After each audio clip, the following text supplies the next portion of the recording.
So hey guys নমস্কাৰ সকলোকে। জুবিনদাৰ সপোনৰ চিনেমাখন ৰৈ ৰৈ বিনালে।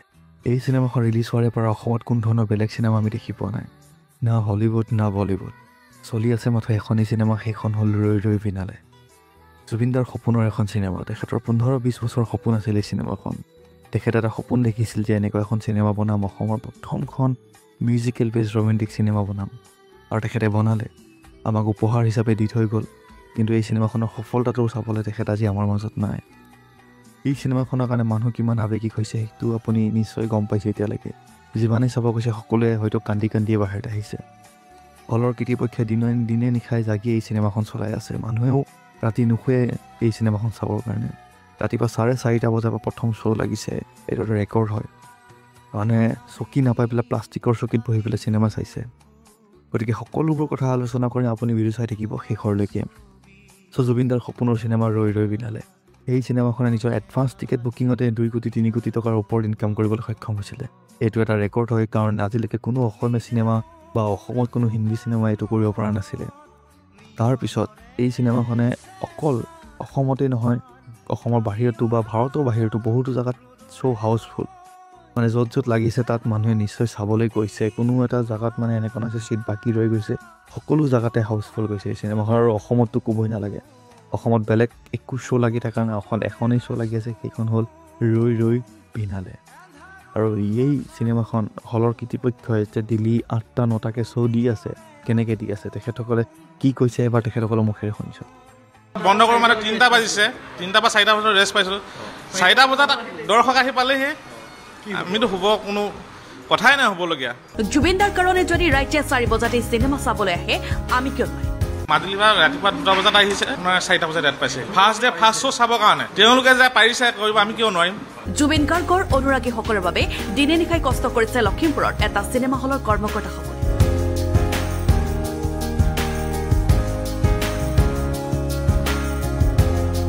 যোৱাকালিৰ পৰা ঘৰলৈ নোযোৱাকৈ চিনেমা হলতে দিন কটাইছে এওঁলোকে। মই অপাৰেটৰ কৰোঁ ইয়াৰ, মই চলাওঁ গোটেই ৰাতিপুৱা 4:30 বজাৰ পৰা ৰাতি ইদিনাখনি ৰাতিপুৱা 2:30 বজালৈকে অকলে চাব লাগে। মই ঘৰত কেইটা বজাত যায়? ঘৰত যোৱাই হোৱা নাই, 31 তাৰিখে আহিলোঁ, 31 তাৰিখৰ পৰা ঘৰত যোৱাই হোৱা নাই, ইয়াতে আছোঁ। এয়া লখিমপুৰ নক্ষত্ৰ চিনেমা হলৰ দৃশ্য।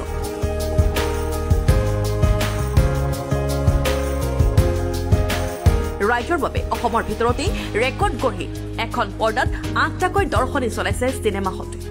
ৰাতিপুৱা 5টা বজাৰ পৰা শ্ব' দিয়া হৈছে, 8টা টোটেল। হয়, কষ্টটো হৈছে জুবিনদাৰ কাৰণে আমি এইখিনি কষ্ট কৰিছোঁ। চিনেমা হলটোৰ একেইকেইজন কৰ্মকৰ্তাই ৰাতি নোখোৱাকৈ এইদৰেই কষ্ট কৰি গৈছে এতিয়া জুবিনদাৰ অনুৰাগীসকলৰ। শ্ব' হাউচফুল আছে, সিটো শ্ব' শেষ নহওঁতে আকৌ আহি ইয়াতে হেৰি হয়, সিফালে মানুহ পাৰ হৈ যায়, আকৌ ইফালে আহি হেৰি হয়। আমি এনেকৈ কণ্টিনিউ 8টা শ্ব' পাৰ কৰাইছোঁ। লাষ্ট শ্ব' 8 নম্বৰ শ্ব'টো 11:40 সেইটো আমাৰ আৰম্ভ হৈছে। আমাৰ মানুহ ওলাই যোৱালে 2টা, মই কালি চাইছোঁ 2:50-55 হৈছে, মানুহ ওলাই শেষ হৈছেহে। গতিকে তেখেতসকলৰ মুখেৰে আপুনি শুনিব নিশ্চয় গম পাইছে যে মানুহে জুবিনদাৰ কাৰণে কিমান কৰি আছে, বা জুবিনদাৰ কাৰণে মানুহ কিমান আৱেগিক, কিমান মানে এটা বলীয়া হ'ব লাগিব তেখেতৰ কাৰণে, যে দিনে নিশাই জাগি 1% এবাৰো নুশুই পেলাই এই চিনেমাখন দিনে নিশাই চলাই ৰখাটো। আৰু অকল এটা হলতে এনেকুৱা হৈছে এনেকুৱা নহয়, অসমৰ প্ৰায়ভাগ হলতে এনেকুৱাই হৈ আছে, কাৰণ ৰাতি 12টা-11টালৈকে শ্ব' থাকে। গতিকে এইটোতো বহুত ডাঙৰ কথা এখন অসমীয়া চিনেমা হিচাপত। আৰু বৰ্তমানলৈকে এই চিনেমাখনে 5 কোটি টকাৰ ওপৰত ইনকাম কৰিবলৈ সক্ষম হৈছে নিজৰ 3 নম্বৰ দিনতে। গতিকে এইটো বহুত এটা ডাঙৰ কথা, কাৰণ অসমীয়া চিনেমাই আজিলৈকে এনেকুৱা পাৰফৰ্ম কৰা কোনো দেখা নাছিলে।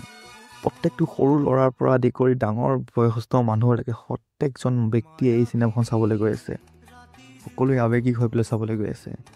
গতিকে আপোনালোকে টিকেট কিনিছে নাই বা চালে নাই মোক নিশ্চয় কমেণ্টত জনাই দিব।